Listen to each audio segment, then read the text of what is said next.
देखिए adrenal gland चल रहा था। एडर्नल में मैंने कॉर्टेक्स के जो हार्मोन है एडर्नल कॉर्टेक्स के वो कंप्लीट कर दिए थे, ठीक है। एडर्नल मेडुला का जो हार्मोन है, दो हार्मोन बनते हैं एडर्नल मेडुला पार्ट से। कौन कौन से हैं? एड्रेनलिन और नॉर एड्रेनलिन। मेडुला का हार्मोन नोट कर लीजिएगा, मेडुला हार्मोन्स।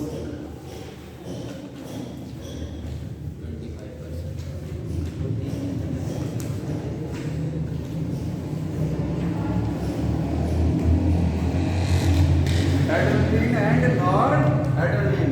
एड्रेनलिन मींस इसको क्या बोलते हैं? एपिनेफ्रिन। एपिनेफ्रिन। और ये क्या है? Nor epinephrine. दोनों ही हार्मोन स्ट्रेस कंडीशन में बनते हैं, ठीक है। ये हार्मोन कहाँ बनते हैं? इन स्ट्रेस कंडीशन। अब स्ट्रेस कुछ भी हो सकता है, ठीक है। टेंशन भी हो सकती है और कोई इमरजेंसी कंडीशन भी हो सकती है, ठीक है। स्ट्रेस या इमरजेंसी।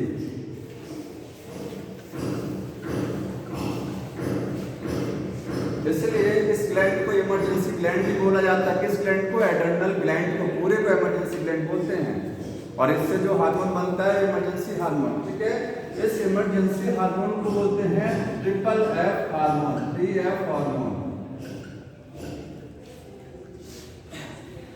इमरजेंसी हार्मोन ये दो है ना, इनको क्या बोलते हैं? Triple F hormone, 3F। आपकी बुक में डबल एफ करके क्यों लिखा है? फ्लाइट और फाइट लिखा है। एक और होता है फ्लाइट, ठीक है। ट्रिपल एफ का मीनिंग क्या होता है?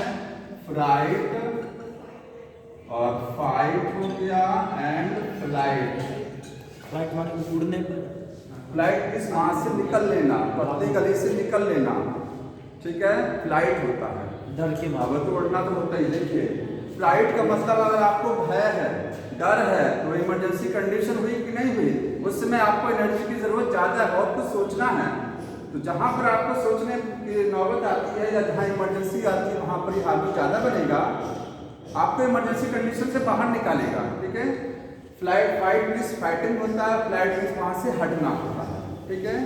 ये तीनों कंडीशन में ये हार्मोन ज्यादा बनते हैं, इसीलिए इस ग्लैंड को भी ट्रिपल एफ ग्लैंड बोलते हैं। एड्रेनल ग्लैंड का दूसरा नाम क्या है? ट्रिपल एफ ग्लैंड, ठीक है। और ट्रिपल एफ हार्मोन बनता है।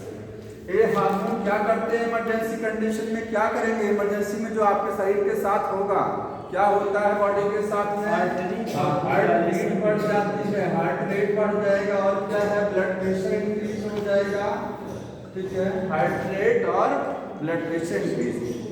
हार्ट रेट को इंक्रीज करने के लिए मेन हार्मोन है। अगर पूछा जाए कि दोनों में क्या अंतर है, तो एड्रेनलिन जो है वो हार्ट रेट को बढ़ाता है, ठीक है। और ब्लड प्रेशर कैसे बढ़ेगा?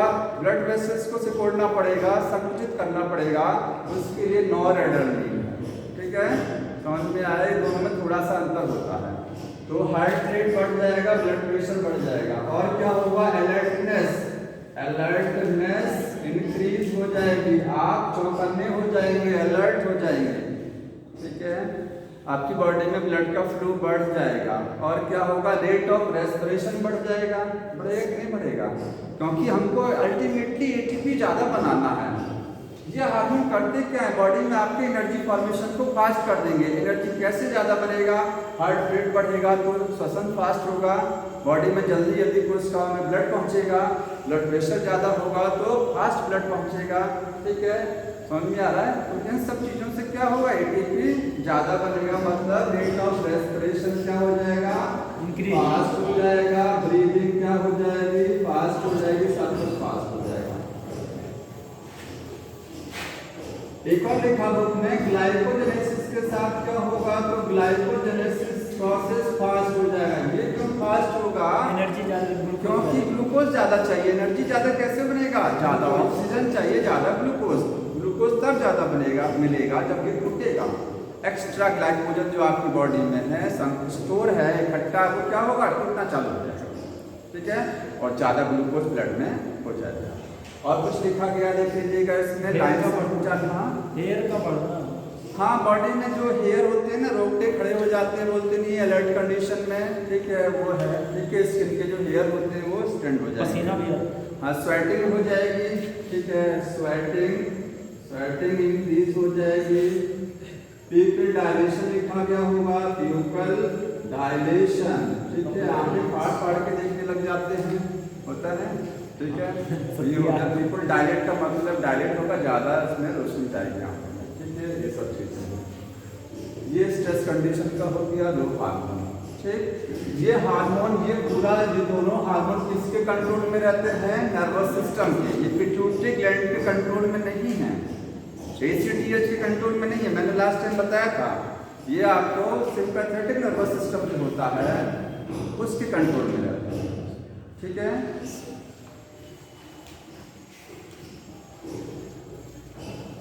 हटाते हैं, हो गया, ये कंप्लीट हो गया हमको लगता है, तीनों सब कुछ इसमें एक देख लीजिएगा, एड्रिनल ग्लैंड के पार्ट लिखे गए हैं, उसमें जोना, फैसिकुलेटा और ग्लोमेरुलस जो भी लिखा गया उसके पार्ट देखिए, कौन सा इनर पार्ट है, कौन सा आउटर पार्ट है।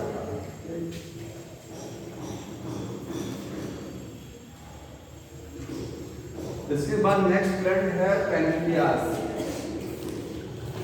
तो pancreas it is the mixed gland. क्या है ये? मिक्स्ड। सबको पता है क्या होती है, जो एक्सोक्राइन भी है और इंडोक्राइन, हार्मोन भी बनता है और इससे क्या बनेगा? एंजाइम प्रोटीन, ठीक है। एक्सो पार्ट भी है इसके अंदर और एंडोक्राइन पार्ट भी। हाँ आराम से बता रहे हैं, ठीक है। लेकिन एक चीज ध्यान रखना है कि मिक्स्ड ग्लैंड का मतलब ये नहीं होता है कि वो हार्मोन भी बनाए और एंजाइम। अगर एंजाइम की बात आती है तो टेस्टिस भी मिक्स्ड ग्लैंड है, तो टेस्टिस से तो कोई एंजाइम नहीं बनता है, हार्मोन तो बनता है, तो फिर टेस्टिस को मिक्स्ड ग्लैंड क्यों बोलते हैं? उससे तो कोई एंजाइम नहीं बनता है। इसमें दो पार्ट होते हैं मिक्स्ड ग्लैंड का मतलब ऐसी ग्लैंड जिसमें दो पार्ट है, एक्सोक्राइन पार्ट भी है और एंडोक्राइन हिस्सा भी है। एक्सोक्राइन पार्ट में ऐसी कोशिकाएं होंगी जिनके अंदर कोई भी डक्ट नहीं है, सॉरी जिनके अंदर डक्ट है। क्या चीज? जो हार्मोन होता है टेस्टिस में। हाँ तो हार्मोन है, कोई एंजाइम की बात नहीं हो रही, एंजाइम रिलीज नहीं हो रहा ना, वो हार्मोन है, ठीक है। एंड्रोजन मेल हार्मोन है ना, तो मैंने कहा हार्मोन तो बना रहा है टेस्टिस, लेकिन वो एंजाइम नहीं बना रहा है, फिर भी उसको हम क्या बोलते हैं? मिक्स्ड ग्लैंड बोलते हैं। ओवरी को मिक्स्ड ग्लैंड, क्योंकि जो एक्सोक्राइन पार्ट है टेस्टिस का उसमें डक्ट होते हैं, ठीक है, और एंडोक्राइन पार्ट में कोई डक्ट नहीं। समझ में आया? आप कहेंगे उसमें दोनों पार्ट है, एक्सोक्राइन भी और एंडोक्राइन। एंडोक्राइन पार्ट है वो डक्टलेस है, एक्सोक्राइन पार्ट में डक्ट लगी होती है, ठीक है, वहाँ स्पर्म रिलीज हो रहे हैं उससे। ये हो गया हमको। इसमें पैनक्रियास है, अगर पैनक्रियास को उसका कोई सेक्शन देखें आप, पैनक्रियास को इंटरनल, पैनक्रियास कहाँ होता है? पैनक्रियास जियोडनम के पास है, डाइजेस्टिव सिस्टम तो हट चुका है, देखिए डाइजेस्टिव सिस्टम में लिया था। ये पैनक्रियास लीफ लाइक ग्लैंड होती है, यहाँ स्टमक होता है, स्टमक के आगे इंटेस्टाइन स्टार्ट है, इंटेस्टाइन का सबसे पहला हिस्सा ड्यूडेनम, से यही पैनक्रियास ग्लैंड लगी है लीफ लाइक। हाँ डॉर्सल साइड में है, ये इसके बोलेंगे ड्यूडेनम के पास में, थोड़ा गाढ़ा गाढ़ा काला काला रहता है। हाँ लीफ लाइक है ड्यूडेनम के पास में, समझ में आया? ड्यूडेनम के पास, ये ड्यूडेनम है, स्मॉल इंटेस्टाइन का इंटीरियर पार्ट इसको बोलते हैं, समझ में आया? अब इस पैनक्रियास को अगर ट्रांसवर्स सेक्शन में या इसका सेक्शन व्यू देखेंगे तो क्या क्या दिखाई देगा? इसमें आपको दोनों पार्ट दिखाई देंगे। हमको समझना क्या है, एक्सोक्राइन पार्ट और एंडोक्राइन पार्ट, ठीक है, दोनों पार्ट है इसमें। ये सेक्शन व्यू है, यहाँ पर आपको इस तरीके की ये स्ट्रक्चर दिखाई दे रही है। ये मैंने एक जगह और ऐसे समझाया था, कहाँ पर? थायराइड ग्लैंड में, उसमें एंडोक्राइन पार्ट, उसमें एक्सोक्राइन नहीं था, ठीक है, टोटल एंडोक्राइन। ये हो गया। ये जो मैंने स्ट्रक्चर बनाया है ये है पैनक्रियाटिक एसिडी, पैनक्रियाटिक एसिडी बोलते हैं, ठीक है। ये सब फ्लावर की तरीके से जो दिख रहा है, ये बीच का सारा हिस्सा क्या है? ये एंडोक्राइन पार्ट इसका यही है, ठीक है।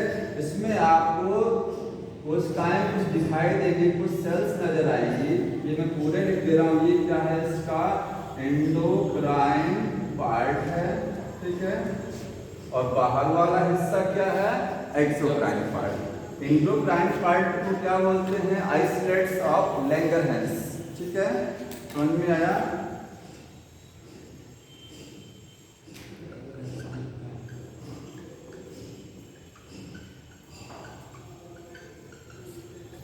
लैंगरहैंस एक साइंटिस्ट थे। आइसोलेट का मतलब बर्फ का टुकड़ा होता है, ठीक है। तो जैसे आपने प्लाज्मा मेम्ब्रेन में पढ़ा था ना, फ्लूइड मोज़ेक मॉडल, उसमें प्रोटीन्स कहीं कहीं पर था और लिपिड की लेयर। यहाँ पर देखिए ये पूरा पार्ट क्या है, एक्सोक्राइन। एक्सोक्राइन पार्ट में बीच बीच में क्या लगा हुआ है, कहीं कहीं एंडोक्राइन पार्ट लगा है, ठीक है। एक्सोक्राइन पार्ट में बीच बीच में कहीं कहीं पर आपको एंडोक्राइन पार्ट दिखाई देगा। समझ में आ रहा है? कौन सा ज्यादा होता है? एक्सोक्राइन पार्ट ज्यादा, ठीक है, एंडोक्राइन पार्ट कम। तो वो ऐसा नजर आता है जैसे बर्फ, पानी में बर्फ के टुकड़े, ठीक है, आइसोलेट की तरह नजर आता है। समझ में आ रहा है? आप इसको एक्सोक्राइन को वाटर समझ लीजिए तो ये आइसोलेट हो गया। इसलिए आइसोलेट्स ऑफ लैंगरहैंस इसको बोलते हैं, एंडोक्राइन पार्ट को। बाहर का पार्ट क्या हो गया, एक्सोक्राइन। एक्सोक्राइन में जो सेल्स होती हैं उनको, एक्सोक्राइन पार्ट में जो स्ट्रक्चर देख रहे हैं, ये पैनक्रियाटिक एसिड नहीं है, ये क्या बनाएंगे, एंजाइम बनाएंगे। ये क्या बनाएंगे, ये एंजाइम का फॉर्मेशन करेंगे। कौन कौन से एंजाइम? तो 3 एंजाइम बनते हैं इससे, ठीक है। ट्रिप्सिन हो गया, एमाइलेज और लाइपेज एंजाइम। ये अब बुक में लिखा है कि ये कितना होता है, तो 1 to 2 मिलियन, 1 से लेकर के 2 मिलियन इनकी संख्या है। मैंने 1 दिखाया है ना, यहाँ पर 1 दिखा ना, 1 से लेकर के 2 मिलियन, ये वाला केवल इसकी बात हो रही है, अंदर वाला, अंदर की सेल नहीं, पूरा 1 से 2 मिलियन ऐसा स्ट्रक्चर, ठीक है। ये पूरा पैनक्रियाज में इतनी है और टोटल परसेंटेज में है 1 से 2%। अगर परसेंटेज में देखेंगे कितना है ये, 1 से 2% में बस केवल यही है। मतलब मैक्सिमम क्या है, एक्सोक्राइन पार्ट है, ठीक है। तो संख्या में ये है और इसको लिखेंगे 1 to 2% ऑफ टोटल पैनक्रियाज का जितना हिस्सा है उसमें 1 से 2% केवल यही है, ठीक है, एंडोक्राइन पार्ट। ये हो गया। इसमें अंदर कितनी सेल्स होती हैं, टोटल 4 सेल्स होती हैं अंदर। इसमें 4 प्रकार की कोशिकाएं हैं, उनको देखना है एंडोक्राइन में। पहला कौन सा है, अल्फा सेल्स है, ठीक है। अल्फा सेल में क्या बनेगा, ग्लूकागॉन। अल्फा सेल जो है उससे क्या बनेगा, एक हार्मोन बनता है, उसका नाम क्या है, ग्लूकागॉन, ठीक है। बीटा सेल हो गया, इंसुलिन बनेगा इससे। इसके बाद तीसरी सेल कौन सी हो गई, डेल्टा सेल, ठीक है। सोमैटोस्टैटिन बनेगा, डेल्टा सेल, इससे बनेगा सोमैटोस्टैटिन। एक जगह और सोमैटोस्टैटिन पढ़ा था आपने, हाइपोथैलेमस में, ठीक है, हाइपोथैलेमस में, वहां पर भी बनता है। और एक सेल लास्ट की है पीपी सेल, क्या नाम है इसका, पीपी सेल्स। पीपी सेल्स का फुल फॉर्म क्या है, पैनक्रियाटिक पॉलीपेप्टाइड सेल्स, ठीक है। क्या बोलते हैं इसको, पैनक्रियाटिक पॉलीपेप्टाइड सेल। इसका पूरा नाम है पैनक्रियाटिक पॉलीपेप्टाइड, ठीक है। कौन सा है, इनसे क्या बनेगा, तो इससे भी बनेगा। एक पर्टिकुलर नाम ही इसका याद आ रहा है, क्या नाम है, इसको कोई पर्टिकुलर नाम है, ठीक है। तो देख लीजिए क्या नाम है, पीपी सेल से पैनक्रियाटिक पॉलीपेप्टाइड, इसके नाम के आगे लगा होगा, समझ में आ रहा है। तो देखिए इनका फंक्शन देख लीजिए क्या होता है। ग्लूकागॉन क्या करता है, क्या करेगा ग्लूकागॉन, ग्लूकोज के लेवल को बढ़ाएगा कि घटाएगा, बढ़ाएगा, ठीक है, इंक्रीज करता है। ये ग्लूकोज का लेवल क्या करता है, इंक्रीज करेगा। इंसुलिन क्या करेगा, ग्लूकोज के लेवल को डिक्रीज करेगा, ठीक है। और डेल्टा सेल क्या करेंगे, इन दोनों के लेवल को डिक्रीज करेंगे। मतलब ग्लूकागॉन और अल्फा सेल और बीटा सेल को इनहिबिट करते हैं। ये reduce the secretion of the glucagon and insulin, समझ में आएगा। तो सोमैटोस्टैटिन क्या करता है, reduce secretion of alpha insulin and glucagon, ठीक, ये हो गया। और इसका पीपी सेल का थोड़ा सा देखना पड़ेगा क्या चीज है, हाँ नहीं 2 नहीं है, तो टोटल 4 होते हैं, समझ में। हाँ बुक में 2 दिया है, इसका थोड़ा सा देख लीजिएगा। पैनक्रियाटिक पॉलीपेप्टाइड सेल, समझ में आ रहा है। अब देखिए समझना यह है इसका ग्लूकागॉन का टारगेट सेल कौन सा होता है, ठीक है। इंसुलिन का टारगेट सेल क्या है, कहाँ इंसुलिन टारगेट करता है और कहाँ ग्लूकागॉन।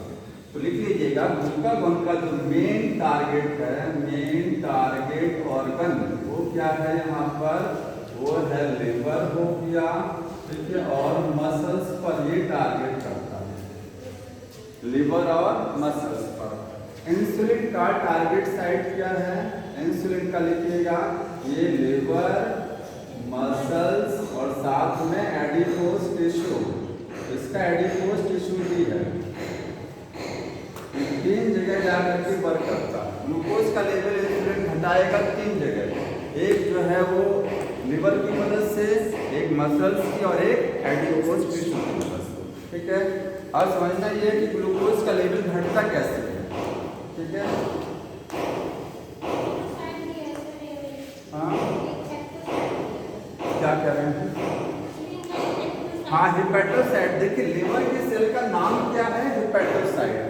लिवर मैंने लिख दिया है, इसमें आप अगर सेल का नाम लिखेंगे तो लिखेंगे हिपैटोसाइट सेल्स।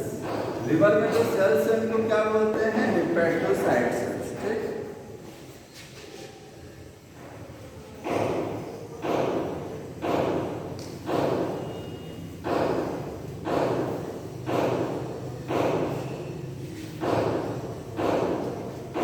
आप बताइए ग्लूकोज का लेवल बढ़ेगा कैसे, ये लास्ट टाइम भी मैंने समझाया था कैसे ग्लूकोज का लेवल बढ़ेगा और फिर समझना कैसे वो घटेगा, इसी का जस्ट अपोजिट हो जाएगा, ठीक है। कल बताया था ना ग्लूकोकॉर्टिकॉइड जो हार्मोन है जिसको कॉर्टिसोल भी बोलते हैं, वो क्या करता है, ग्लूकोज का लेवल मेंटेन करता है, बढ़ाता है। कैसे बढ़ाता है बताया, एक बार फिर से देख लीजिए, वही काम ये भी करेगा। कैसे ग्लूकोज का लेवल बढ़ेगा, ग्लाइकोजन को तोड़ करके ग्लूकोज बन सकता है, तो ग्लाइकोजिनोलाइसिस को क्या करेगा, स्टिमुलेट करेगा। समझ रहे हैं इस चीज को, ग्लाइकोजिनोलाइसिस का मतलब ग्लाइकोजन से तोड़ करके ग्लूकोज बनाना। तो ग्लाइकोजन जितना ज्यादा टूटेगा उतना ही ग्लूकोज ज्यादा बनेगा, तो ग्लूकोज का लेवल बढ़ेगा कैसे, अगर ये प्रोसेस फास्ट हो जाएगा। समझ रहे हैं, समझ में आ रहा है। दूसरा है, हाँ बता रहे हैं, ग्लूकोनियोजेनेसिस प्रोसेस बताइए, स्लो कर देंगे फास्ट कर देंगे तब ग्लूकोज का लेवल बढ़ेगा। ये वाला प्रोसेस स्लो होगा कि फास्ट होगा, इसको बढ़ाने के लिए फास्ट होगा, क्योंकि ग्लूकोनियोजेनेसिस का मतलब होता है ग्लूकोज का फॉर्मेशन होना, कहाँ से, ग्लाइकोजन को छोड़ करके, क्योंकि मेजर जो सोर्स है ग्लूकोज का कहाँ से बनता है, ग्लाइकोजन के टूटने से बनता है। इसके अलावा और जो सोर्स है प्रोटीन से भी ग्लूकोज बनेगा, फैट से भी बनेगा। तो अदर सोर्स से जब ग्लूकोज बनता है तो उसको बोलते हैं ग्लूकोनियोजेनेसिस, ये पास करना पड़ेगा, ठीक है। इस प्रोसेस को क्या करेगा, स्टिमुलेट हो जाएगा तो ग्लूकोज ज्यादा बनेगा। अगला लिखा गया होगा प्रोटियोलाइसिस, वही सब सेम लास्ट वाला बता रहे हैं कल वाला, प्रोटियोलाइसिस और लाइपोलाइसिस। प्रोटीन क्या करना पड़ेगा, फास्ट, क्योंकि प्रोटीन जब ब्रेक डाउन करेंगे तो क्या बनेगा, तभी तो बनेगा ग्लूकोज, क्योंकि मैंने बताया ग्लूकोज या तो ग्लाइकोजन से बनेगा, या तो प्रोटीन को तोड़ के बनेगा, या फैट को तोड़ के बनेगा। जब प्रोटीन तोड़ती है उसको प्रोटियोलाइसिस, फैट टूटेगा उसको लाइपोलाइसिस। लाइपोलाइसिस कहाँ है, एडिपोज टिश्यू, एडिपोज टिश्यू में, ठीक है। एडिपोज जो टिश्यू है उसमें फैट भरा हुआ है, वहाँ से फैट ब्रेक डाउन हो जाएगा। इतनी चीजों से क्या होगा, ग्लूकोज का लेवल हाई होगा। अब इंसुलिन क्या, ये ग्लूकागॉन क्या करता है, ग्लूकोज के लेवल को बढ़ाएगा। तो अगर कहा जाए ग्लूकागॉन हार्मोन क्या करता है, ग्लाइकोजिनोलाइसिस को प्रमोट कराएगा, इसको स्टिमुलेट कराएगा और इसको स्टिमुलेट कराएगा। समझ में आ रहा है। एक चीज और नोट करिएगा, ग्लूकागॉन बताइए ये हार्मोन कैटाबोलिक हार्मोन है कि एनाबोलिक। इसमें से ग्लूकागॉन और इंसुलिन दो हार्मोन है, इसमें से एक कैटाबोलिक है एक एनाबोलिक है। आप सोच के बताइए कौन सा इसमें कैटाबोलिक हार्मोन होगा, ये वाला। क्यों, कैटाबोलिक का मतलब होता है कोई लार्ज कंपाउंड ब्रेक डाउन करके स्मॉल बनाता है, उसको कैटाबोलिज्म। ग्लाइकोजेनोलाइसिस क्या है? कैटाबोलिज्म। ग्लाइकोजन तोड़ के ग्लूकोज बन रहा है, जहां ग्लूकोज बनेगा वो सब क्या हो जाएगा? कैटाबोलिक। प्रोटीन टूट रही है, जब कोई चीज टूटती है तो कैटाबोलिज्म होती है, जब कोई चीज बनती है तो एनाबोलिज्म। ये कैटाबोलिक हार्मोन है। देखिए ग्लाइको क्या है? ये कैटाबोलिक हार्मोन। बताइए साथ में इसके ये ग्लूकोज का लेवल क्या करता है? ये बढ़ाता है तो हाइपरग्लाइसेमिक हार्मोन। इंसुलिन क्या है? Hypoglycemic hormone. ये ग्लूकोज के लेवल को बढ़ाएगा, बढ़ाएगा तो हाइपर, ठीक है। हाइपर ग्लाइसेमिक का मतलब क्या होता है? ग्लूकोज। ग्लाइसेमिक का मतलब ग्लूकोज, ठीक है। तो कैटाबोलिक हार्मोन भी है और हाइपर ग्लाइसेमिक हार्मोन। हाइपरग्लाइसेमिक का मतलब क्या है? ये ग्लूकोज के लेवल को बढ़ाने वाला हार्मोन, ठीक है। और इंसुलिन इसी का जस्ट अपोजिट कर दिया जाएगा। इंसुलिन क्या है? एनाबोलिक हो गया, ठीक है। एनाबोलिक कैसे है? इंसुलिन ग्लूकोज को कम करना है, तो ग्लूकोज को क्या किया जाएगा? रिड्यूस किया जाएगा, हटाया जाएगा, ठीक है। और हाइपोग्लाइसेमिक हार्मोन।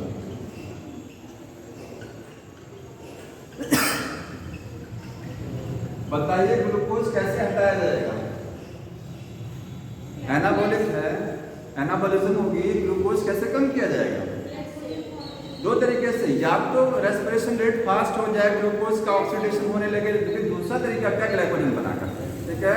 एक्स्ट्रा ग्लूकोज से क्या हो जाएगा? ग्लाइकोजन बनेगा। ग्लाइकोजन का बनना क्या है? एनाबोलिज्म, ठीक है। तो एनाबोलिक हार्मोन समझ में आया? और कुछ है इसमें?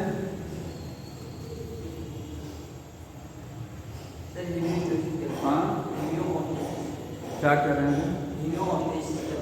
होम्योस्टेसिस। होम्योस्टेसिस कई बार बता चुका हूँ, अपनी बॉडी के अंदर इंटरनल एनवायरनमेंट को स्टडी स्टेट मेंटेन रखना। जो प्रोसेस आपकी बॉडी में चल रहे हैं, आखिर हार्मोन क्या करते हैं आपकी बॉडी में? फंक्शन को रेगुलेट कराते हैं, ठीक है। अगर कोई फंक्शन फास्ट हो गया उसको स्लो कर दिए, स्लो चल रहा फास्ट, मेंटेन रखते हैं। मेंटेन रखना ही बॉडी को अंदर से होम्योस्टेसिस होती है। ये ग्लूकोज की होम्योस्टेसिस कराएगा। ये हार्मोन क्या करेंगे? दोनों ग्लूकोज को मेंटेन रखेंगे, ठीक है। एक बढ़ाएगा, दूसरा घटाएगा। हाँ, पेप्टाइड हार्मोन बनेगा? नहीं, पेप्टाइड हार्मोन नहीं बनेगा। पेप्टाइड क्या चीज़? ग्लूकोज की बता दिया ना, ग्लूकोज की कंसंट्रेशन क्या दी देखो, यही तो बताया है ना। ग्लूकोज कैसे घटाएगा? ये बढ़ाने वाला है, कैसे बढ़ेगा? इसी का अपोजिट हो जाएगा तो ग्लूकोज कम हो जाएगा। समझ में आ रहा ना? ठीक है, आया कि नहीं आया?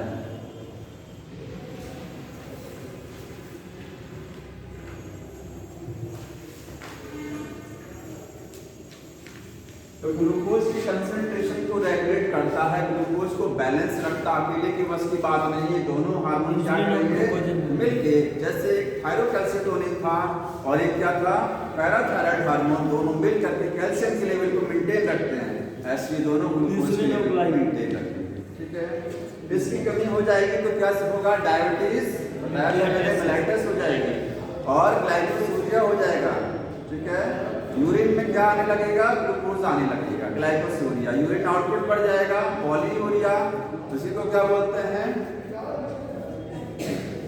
एक नाम था इसके लिए, डायूरेसिस।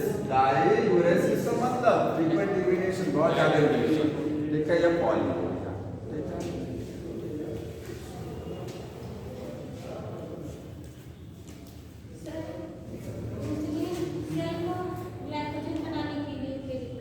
इंसुलिन सेल को, हाँ, इंसुलिन ग्लूकोज का लेवल घटाता है, ठीक है। ब्लड ग्लूकोज का सेल के अंदर नहीं, इसको कंफ्यूज मत करिएगा। ब्लड ग्लूकोज के लेवल को घटाता है, ठीक है। इंसुलिन की जब कमी होती है तो ब्लड ग्लूकोज का लेवल बढ़ा रहता है, सेल में ग्लूकोज की कमी रहती है। मैंने बताया था इंसुलिन एक काम और करता है, ध्यान सुनिएगा। इंसुलिन क्या करता है, ग्लूकोज के लेवल को कैसे घटाता है। दो तरीके हैं, एक तो वो ये आपका ब्लड हो गया, ये क्या है बाहर ब्लड है, ये सेल है बॉडी की, ठीक। ग्लूकोज को जो एक्स्ट्रा ग्लूकोज रहेगा ग्लाइकोजन में कन्वर्ट कर देगा, एक तरीका तो ये हो गया।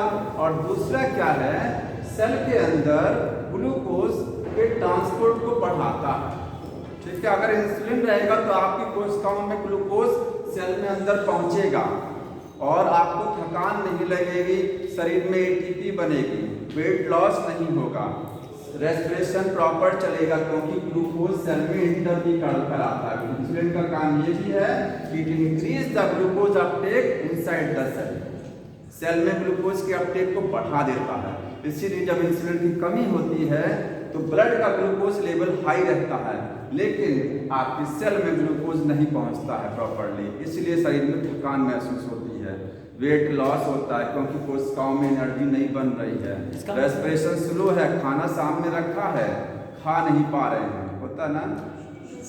डायबिटीज में यही तो होता है ना, पैसा बहुत होता है लोगों के पास, लेकिन जब डायबिटीज हो जाती है तो खाना खा नहीं पाते हैं ढंग से। तो यही चीज यहाँ पर है, डायबिटीज के केस में ब्लड में ग्लूकोज बहुत ज्यादा है, लेकिन सेल उस ग्लूकोज को नहीं ले पा रही, क्योंकि भेजने वाला ही कम पड़ रहा है। भेजता कौन है, इंसुलिन भेजता है ग्लूकोज को अंदर, और जब सेल में ग्लूकोज नहीं जाएगा तो एटीपी फॉर्मेशन कम हो जाएगा, ऊर्जा कम बनेगी कोशिकाओं में और शरीर में थकान लगेगा, वेट लॉस होगा, ठीक है। और जब थकान लगेगा, ऊर्जा नहीं बनेगी तो आपको भूख भी लगेगी, बहुत ज़्यादा हंगर भी तो बढ़ जाता है डायबिटीज़ में, हंगर बढ़ता है, थर्स्ट बढ़ता है, समझ रहे हैं ना, सबके रीजन है। भूख क्यों बढ़ती है, भूख को कंट्रोल कौन कराता है, हाइपोथैलेमस, थर्स्ट को हाइपोथैलेमस। क्यों बहुत ज़्यादा भूख लगती है डायबिटीज़ में, क्योंकि शरीर में एनर्जी कम है, आपका पेट खाली रहेगा तभी तो आपको हंगर महसूस होगी। इसमें सेल अंदर से भूखी रहती है, क्योंकि सेल में ऊर्जा बनी ही नहीं रही है प्रॉपरली, तो एटीपी फॉर्मेशन कम हो गया है, तो बॉडी में एनर्जी कम बन रही है, सुस्ती आ रही है, तो आपको भूख का एहसास भी होता है, बार बार खाना खाए जाएंगे। प्यास क्यों लगती है, क्योंकि बार बार यूरिन बहुत ज़्यादा बनता है। डायबिटीज के केस में क्या होता है, यूरिन बहुत ज़्यादा बनता है, ठीक है। यूरिन ज़्यादा बनेगा तो बॉडी का ब्लड जो होगा वो ऑस्मोटिक प्रेशर हाई, मतलब आपके शरीर में पानी की कमी, तो पानी की कमी होगी तो क्या होगा, प्यास भी बहुत ज़्यादा लगेगी। फ्रीक्वेंट क्या होता है, फिर ग्लूकोज नहीं टूटेगा, पानी कम। हाँ, तो ग्लूकोज टूटता नहीं, ग्लूकोज सेल के अंदर नहीं पहुंच पाता है प्रॉपरली डायबिटीज में। मेन रीजन ये क्योंकि इंसुलिन कम पड़ रहा है, तो वही बाहर से फिर इंसुलिन का ट्रीटमेंट दिया जाता है, ठीक है, समझ रहे ना। पॉलीपेप्टाइड है, हाँ, 2 अल्फा 2 बीटा, नहीं वो पैंक्रियाटिक पॉलीपेप्टाइड वो अलग चीज है, उसको मुझे जहां तक याद आ रहा है वो पैंक्रियास से एंजाइम के सिक्रीशन को डाउन करता है, ठीक है। क्लियर नहीं है इसलिए मैंने नहीं बताया आपको वो चीज। वो पैंक्रियाटिक पॉलीपेप्टाइड, पैंक्रियास से बनने वाला पॉलीपेप्टाइड। इंसुलिन भी क्या सारे पॉलीपेप्टाइड हार्मोन इंसुलिन नहीं होते ना, इंसुलिन एक हार्मोन है जिसमें बहुत सारी पेप्टाइड, मतलब 2 अल्फा 2 बीटा 4 पॉलीपेप्टाइड चेन है, 4 पॉलीपेप्टाइड, इसलिए समझ में आ रहा है क्या कह रहे हैं।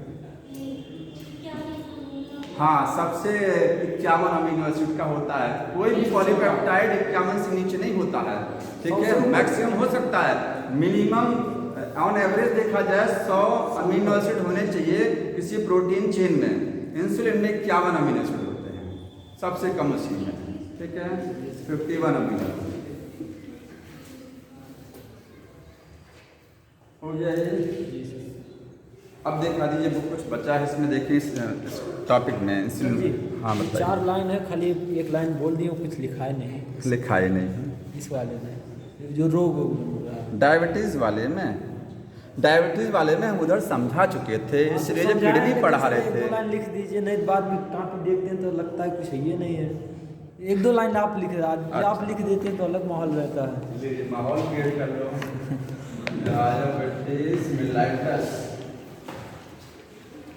लिख लीजिएगा, ये किसकी वजह से है, इंसुलिन की कमी से है, ठीक है। जब इंसुलिन कम रहेगा तो ग्लूकोज का लेवल क्या रहेगा, हाई रहेगा, ठीक है। कौन सा ग्लूकोज, सेल का नहीं।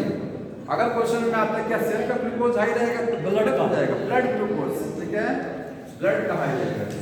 सेल ग्लूकोज कम। हाँ, ब्लड का ग्लूकोज हाई रहेगा। सिम्टम क्या आएंगे?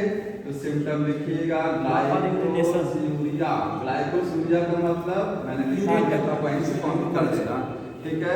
और पॉलीयूरिया, बार यूरिनेशन, पॉलीयूरिया हो गया। इसी को डाईयूरेसिस बोलते हैं, डाईयूरेसिस, ठीक है। और हंगर क्या हो जाएगा? फास्ट हो जाएगा, फास्ट होगा, ये भी इंक्रीज कर जाएगा। वेट लॉस होगा, वेट लॉस होगा, ठीक है। और टायर्डनेस हो जाएगी, टायर्डनेस, थकान हो जाएगी। ये सब डायबिटीज के सिम्टम हो गए। और कीटोन बॉडीज भी रिलीज होने लग जाती हैं, ठीक है। ग्लाइकोसूरिया के साथ साथ क्या होता है? कीटोन बॉडीज को कीटोनूरिया बोलते हैं। कीटोन बॉडी एक जगह और बनती हैं जब फास्टिंग बहुत ज़्यादा लोग करते हैं, ठीक है, कई दिन तक खाना नहीं खाए, तब यूरिन में कीटोन बॉडीज आएंगे। समझ में आया? हाँ, नहीं, ब्लड प्रेशर हाई होने पर नहीं। आपकी किडनी जो है वो ब्लड प्रेशर को मेंटेन करती है, ठीक है। एक्सेस वाटर को यूरिन के रास्ते भेज देती है। बहुत ज़्यादा पानी पीना भी खतरनाक होता है, क्योंकि किडनी पर लोड पड़ता है उससे, ज़्यादा पानी पीना, हद से ज़्यादा, ठीक है। और सोडियम का लेवल आपके ब्लड में कम होने लगता है, ठीक है। सोडियम का लेवल क्या हो जाएगा? कम। और जब सोडियम कम हो जाएगा तो मेन जो इलेक्ट्रोलाइट होता है ब्लड का, वो क्या है? सोडियम ही है, जो आपके नर्व कंडक्शन में मदद करता है। तो ज़्यादा पानी नहीं पीना चाहिए, बहुत ज़्यादा, ठीक है। अगर बीपी हाई है, ऊपर से पानी भी बहुत ज़्यादा पिए जा रहा है, तो कहीं ना कहीं हो सकता है किडनी अगर प्रॉपर्ली वर्क नहीं करे तो बीपी बढ़ जाएगा। समझ में? सर इंसुलिन थेरेपी क्या? इंसुलिन थेरेपी, इंसुलिन का ट्रीटमेंट देना, इंसुलिन का बाहर इंसुलिन का ट्रीटमेंट देना, इंसुलिन थेरेपी। और कुछ बताइए, हो गया इधर कंप्लीट है सोल्यूशन? हमको एक मिनट बुक दे दीजिए, देखें और कुछ छूट रहा है फिर आगे बता दें।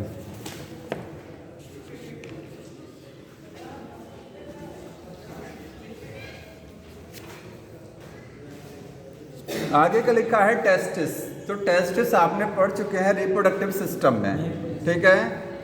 टेस्टिस से कौन सा हार्मोन बनता है? टेस्टोस्टेरोन। क्या काम होता है टेस्टोस्टेरोन का? बता दीजिए, ओरली रिवाइज कर लीजिए। क्या वर्क करता है टेस्टोस्टेरोन? सारा सेकेंडरी सेक्सुअल कैरेक्टर वही कंट्रोल कराता है। प्यूबर्टी पर जितने लक्षण आते हैं वो सब टेस्टोस्टेरोन की वजह से, और स्पर्मेटोजेनेसिस को फास्ट इंड्यूस करता है। अगर ये घटा तो स्पर्म फॉर्मेशन घट जाएगा, ठीक है। ये हो गया। इसको एंड्रोजन बोलते हैं, मेल सेक्स हार्मोन है, इसलिए इसका दूसरा नाम एंड्रोजन। कहाँ से बनता है? इंटरस्टैटल सेल, ठीक है, इंटरस्टैटल सेल से बनता है।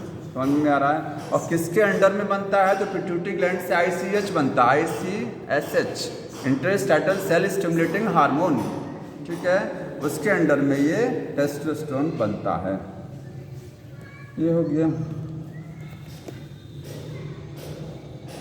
आगे लिखा गया है, कुछ पढ़ लीजिएगा, लाइन लिखी गई है कि एंड्रोजन और क्या करता है। तो आपकी बॉडी में मसल्स की ग्रोथ कराता है, मसल्स को बिल्डअप करता है, ठीक है। जिस पर्सन में एंड्रोजन ज़्यादा बनते हैं टेस्टोस्टेरोन, उस वो क्या होते हैं, उनकी मसल्स बहुत ज़्यादा बिल्डअप भी होती हैं, ठीक है। बॉडी पर हेयर का ग्रोथ कराना, एग्रेसिवनेस समझ रहे हैं, आक्रामक रूप, ठीक है। हाँ, मतलब एग्रेसिव पर्सन हो जाता है अगर टेस्टोस्टेरोन बहुत ज़्यादा बन रहा है। हाँ, क्या कर रहे हैं? फिर से बोलिए। डायबिटीज इंसिपिडस बता तो दिया था, वो वैसोप्रेसिन की कमी से होता है। सिम्टम वही आता है। पॉलीयूरिया उसका भी सिम्टम है। हाँ, ADH उसका दूसरा नाम ADH या वैसोप्रेसिन एक ही चीज़ है, उसकी कमी से होता है, जो पिट्यूटरी ग्लैंड का हार्मोन। उसमें भी पॉलीयूरिया सिम्टम आता है, इसमें भी पॉलीयूरिया, फ्रीक्वेंट यूरिनेशन वहाँ पर भी होता है। रेगुलर आया करिए, तब समझ में आएगा।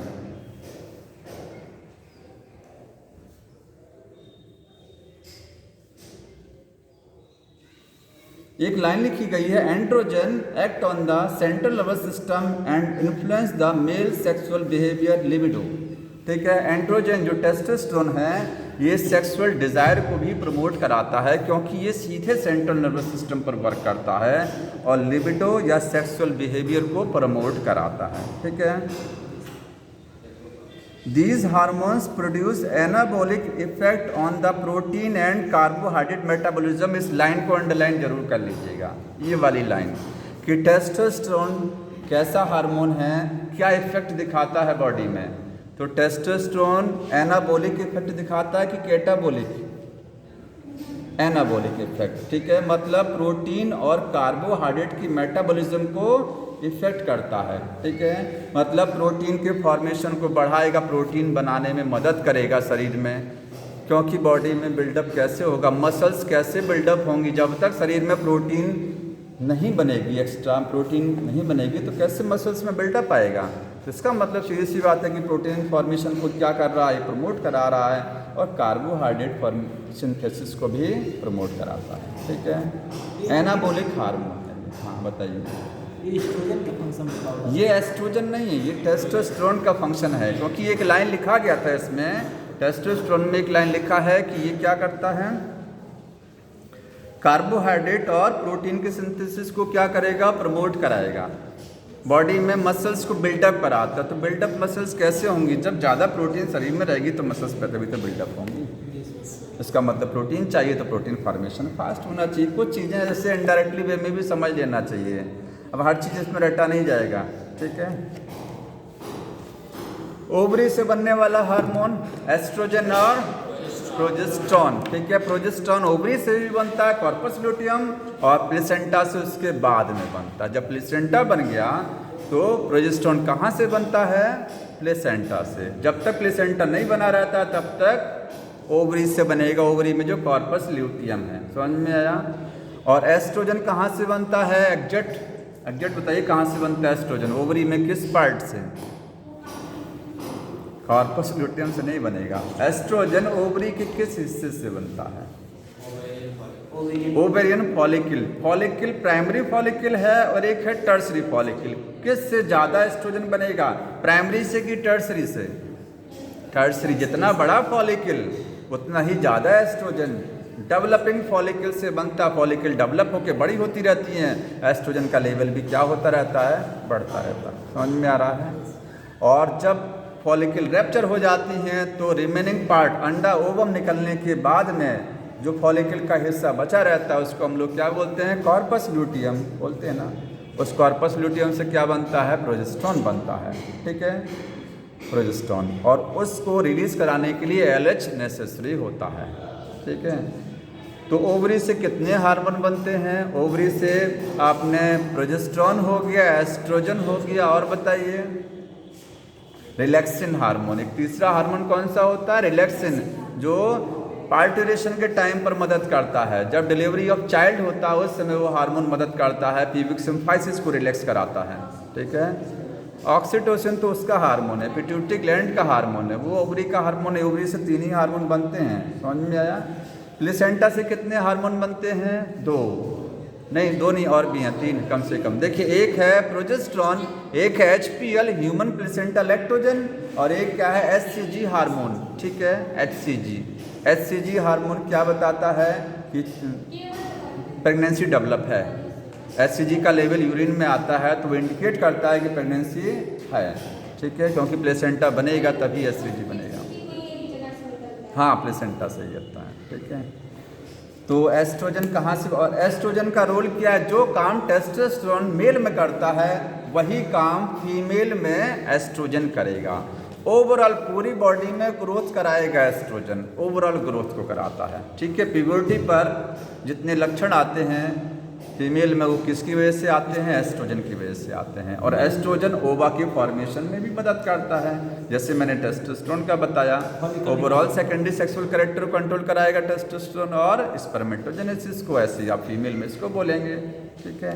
और कहाँ से बनता है ये पता ही है सर जी। हाँ बताइए। ऐसे पढ़े थे कि कोई दवा लगा के तब ज़्यादा एग्स रिलीज करते हैं, तो कौन क्या लगा, क्या चीज़, फीमेल में जो आर्टिफिशियल हमको एक, हाँ है सुपर ओवुलेशन कराते हैं आप, उसमें MOET टेक्निक बोलते हैं उसको ना, multiple ovulation embryo transfer technology. अगर काऊ में FSH आप ज़्यादा लगा देंगे तो एक बार में ज़्यादा एग प्रोड्यूस होंगे, है ना। एक टेक्नोलॉजी, एक चैप्टर का नाम जो strategy in the enhancement of food production एक चैप्टर है, उसमें एनिमल ब्रीडिंग जब आप पढ़ते हैं टॉपिक, उसमें लिखा गया है कि काऊ से एक बार में अगर ज़्यादा चाइल्ड बनाने हैं तो क्या करेंगे, तो उससे एक बार में उसकी ओवरी से 6 से 8 अंडे एक साथ निकालेंगे, ठीक है, आर्टिफिशियल तरीके से। तो कौन सा हार्मोन देंगे? FSH, फॉलिकल को स्टिमुलेट कराता है। जितने ज़्यादा फॉलिकल स्टिमुलेट होंगी उतना ही ओवम ज़्यादा बनेंगे। FSH सर काउ नहीं ह्यूमन, काउ ह्यूमन में नहीं करा सकते, इतना एक्सपेरिमेंट ह्यूमन में नहीं करते हैं। तो सर जो टेस्ट ट्यूब बेबी कराते हैं, टेस्ट ट्यूब बेबी, निकालते हैं, हाँ हाँ, टेस्ट ट्यूब बेबी में हाँ कराते हैं, उसके लिए निकालते हैं। तो टेस्ट ट्यूब बेबी में कराते हैं, ठीक है। उसमें ओवम को निकालते हैं और मेल से स्पर्म को लेते हैं, हाँ कराएंगे। सही कह रहे हो, जी सर। ठीक है। ये हो गया। बहुत ज़्यादा अंधेरा हो गया, केमिस्ट्री क्लास कैसे चलेगी? सर हाँ बताइए। एक लाइन को मैं बता रहा हूँ, 1 मिनट सुन लीजिए। एक लाइन को और अंडरलाइन कर लीजिएगा। Progesterone hormone also maintain the mammary glands. Memory gland को डेवलप कराने वाला हार्मोन कौन सा होता है? हाँ, कौन सा हार्मोन है? एस्ट्रोजन। एक हार्मोन आपने पढ़ा था प्रोलैक्टिन, पढ़ा था ना। प्रोलैक्टिन मिल्क को रिलीज कराता है, साथ में मेमोरी ग्लैंड को डेवलप कराता है। तीसरा हार्मोन मेमोरी ग्लैंड के लिए प्रोजेस्टेरॉन, ठीक है। तो लिख लीजिएगा, for the mammary gland development, 3 hormone के नाम लिखिएगा उसमें। Mammary gland development by, mammary gland develop by estrogen, comma progesterone and prolactin. Estrogen comma progesterone, नोट कर लो जी, नहीं इंपॉर्टेंट चीज़ है, हम बता रहे हैं इसीलिए। ये समराइज है, मिलेगा नहीं ये। Mammary gland develop by, mammary gland develop by estrogen comma progesterone and prolactin. 3 hormone से डेवलप होता है, estrogen comma progesterone and prolactin. अब एक चीज़ समझने वाली ये ध्यान दीजिएगा, जब तक प्यूबर्टी नहीं आती है या एस्ट्रोजन प्रोजेस्टेरॉन जानते हैं कब बनेगा? जब प्रेगनेंसी आएगा। प्रेगनेंसी के दौरान मेमोरी ग्लैंड का डेवलपमेंट होता है प्रोजेस्टेरॉन से, ठीक है। और अगर प्रेगनेंसी नहीं है तो एस्ट्रोजन से। समझ में आ रहा है?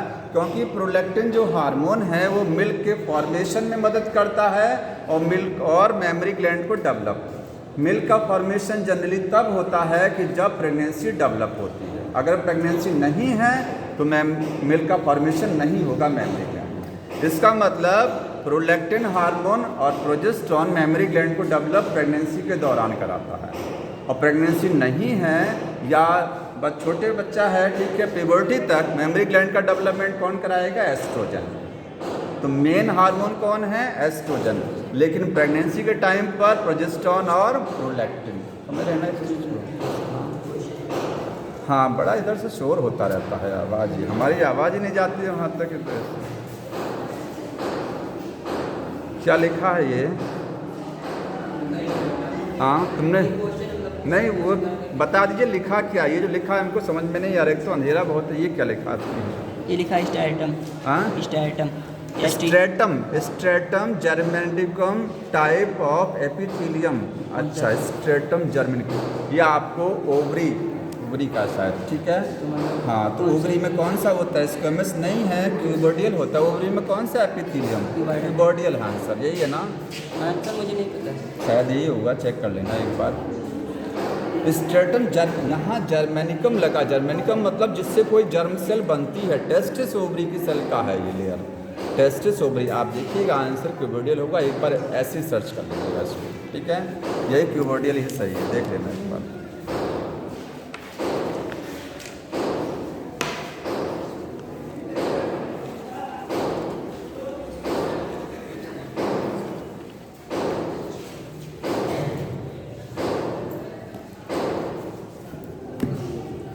आगे का जो टॉपिक दिया है वो है, इसको कल पढ़ाएंगे, लेकिन थोड़ा सा जब तक सर नहीं आ रहे हैं समझ लीजिए, ठीक है।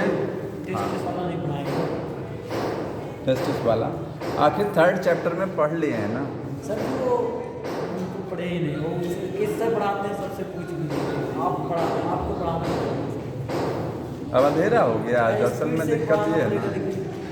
जो चैप्टर सर जी सिलेबस आपको पूरा करना है, हाँ सिलेबस ख़त्म हो जाएगा, कोई दिक्कत नहीं है। वो मतलब नहीं है सर, जो वो सर पढ़ाए वो भी चैप्टर आपको पढ़ाना है, उसको छोड़ना नहीं है। ये क्या कह रहा है?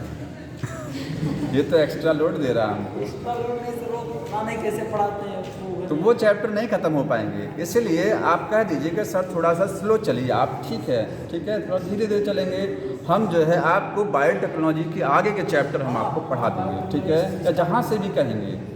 आप बायोटेक्नोलॉजी से स्टार्ट। एक चैप्टर थोड़ा सा हमको समस्या होती है, एवोल्यूशन का शुरुआती दौर वाला। एवोल्यूशन चैप्टर जो है ना, उसका शुरुआती पार्ट जो होता है, वो जो थ्योरी वोरी दी गई है उसमें वो, और एक ह्यूमन एवोल्यूशन दिया गया, एक जियोलॉजिकल टाइम स्केल दिया, वो थोड़ा सा हम ही को समस्या हो जाती है उसमें, बाकी कहीं कोई दिक्कत नहीं है। तो आप एवोल्यूशन जो है पढ़ लीजिएगा। आप लेकिन सर इसको पढ़ाना पड़ेगा, sexual plant, human reproduction, genetics, पता नहीं कैसे पढ़ाते हैं सर। चलिए कोई बात नहीं, हो जाएगा। तो देखिए हमको लगता है मोबाइल टॉर्च आपको यही काम करती हो। देखिए आगे छोटा सा टॉपिक है, नोट कर लीजिएगा, हार्मोन्स।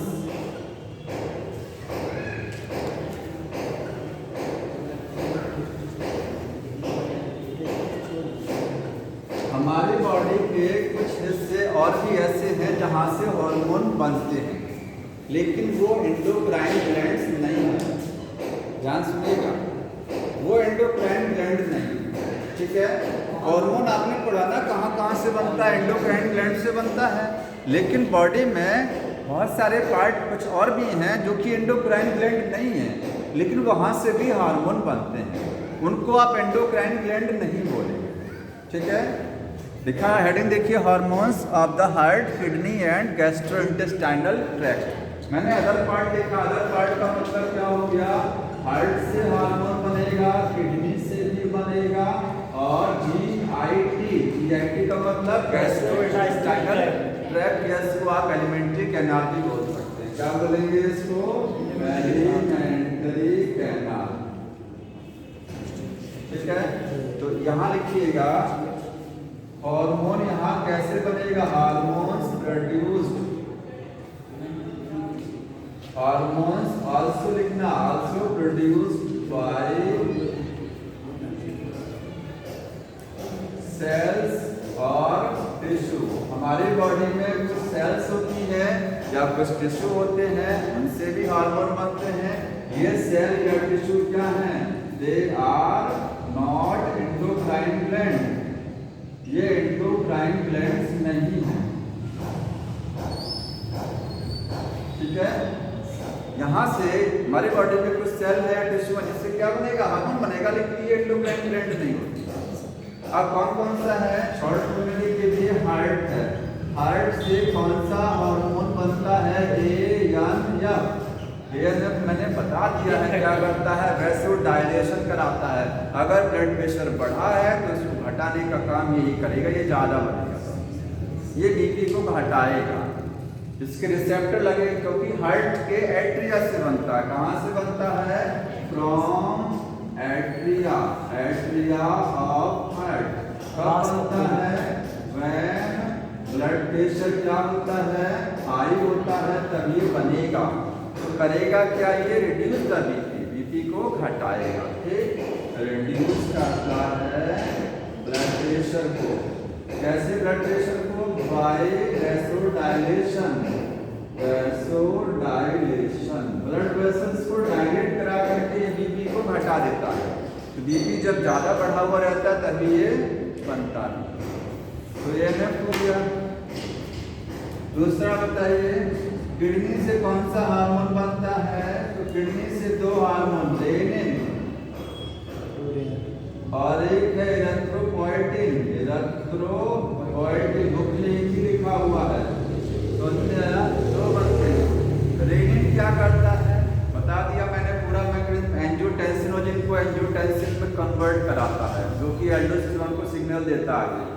और एरिथ्रोपोएटिन क्या करता है, RBC फॉर्मेशन को इंड्यूस कराता है, ठीक है। RBC फॉर्मेशन को क्या करेगा, बढ़ाएगा, मतलब इरेथ्रोपोइसिस। RBC का बनना मतलब इरेथ्रोपोइसिस, उसको स्टिमुलेट कराता है। तो किडनी जब खराब होती है तो ब्लड भी कम बनता है, क्योंकि ये हार्मोन नहीं बनता है। ठीक है, किडनी फेलियर जब होता है तो ब्लड की कमी होने लगती है, आरबीसी कम बनती है, ब्लड कम बनता बॉडी में। उसका रीजन क्या है? ये हार्मोन कम या नहीं बनेगा। ठीक है सर जी, स्टमच में भी रेनिन बनता है। बता रहे हैं हाँ क्या करें। वो रेनिन अलग RENIN है, ये RENIN है। ठीक है, वो एंजाइम है, ये हार्मोन है, ये कंट्रीब्यूट करेगा, वो स्टमक में बनेगा और वो बच्चों में बनता है। ठीक है, मिल्क को डाइजेस्ट कराता है। स्पेलिंग में यहाँ अंतर है, देख लीजिएगा। ठीक, ये हार्मोन है। GIT से कौन सा बनेगा? इसके बाद हार्मोन और कहाँ से? हमारी एलिमेंट्री कैनाल से बनते हैं। 4 हार्मोन बुक में लिखे गए हैं, उन्हीं को ध्यान रखना है। ठीक है, पहला कौन सा हो गया? गैस्ट्रिन। दूसरा कौन सा है? सीक्रेटिन। ठीक है, और तीसरा कौन सा है? CCK का फुल फॉर्म देख लेना, पॉलीसिस्टोकाइनिन। और चौथा है GIP, gastric inhibitory peptide. Full form देख के लिख लीजिएगा, गैस्ट्रिक इनहिबिटरी पेप्टाइड। समझ में आ गया? ये एलिमेंट्री कैनाल से बनते हैं। कहाँ से बनता है? गैस्ट्रिन फ्रॉम G सेल से बनेगा। G सेल कहाँ होती है? स्टमक में है। कहाँ है ये? स्टमक में है। बहुत सही लग रहा है। और सीक्रेटिन फ्रॉम यस सेल से बनता है। यस सेल कहाँ है? ड्यूडेनम में है। ड्यूडेनम में है। ठीक है, पॉलीसिस्टोकाइनिन फ्रॉम ड्यूडेनम से बनता है। ड्यूडेनम। ठीक है, और गैस्ट्रिक इनहिबिटरी पेप्टाइड ये भी कहाँ से बनेगा? इंटेस्टाइन से बनेगा। अब इसका कोई पर्टिकुलर लोकेशन नहीं दिया हुआ। ठीक है, आप इंटेस्टाइन, इसलिए मैंने लिख दिया था। इंटेस्टाइन में क्या आ जाएगा? Alimentary canal. ठीक है, आप एलिमेंट्री कैनाल लिख दिया, फ्रॉम एलिमेंट्री कैनाल। देख लीजिएगा किसी पर्टिकुलर पार्ट से। हाँ, GIT खुद ही एलिमेंट्री कैनाल है, ये दूसरा GIP है, वो GIT था। ठीक है, gastric inhibitory peptide full form में GIT नहीं लिखा, GIP लिखा। इसको देख लीजिएगा, ये किस हिस्से से बनेगा। ठीक है, बाकी ये देख लेना क्या काम करता है। गैस्ट्रिन क्या करेगा? स्टिमुलेट द स्टमक में जो कुछ बनता है। अब इसको आगे अगली बार कंटिन्यू करेंगे, क्योंकि लेट हो रहा है, सर पे आ गए। ठीक है, तो अगले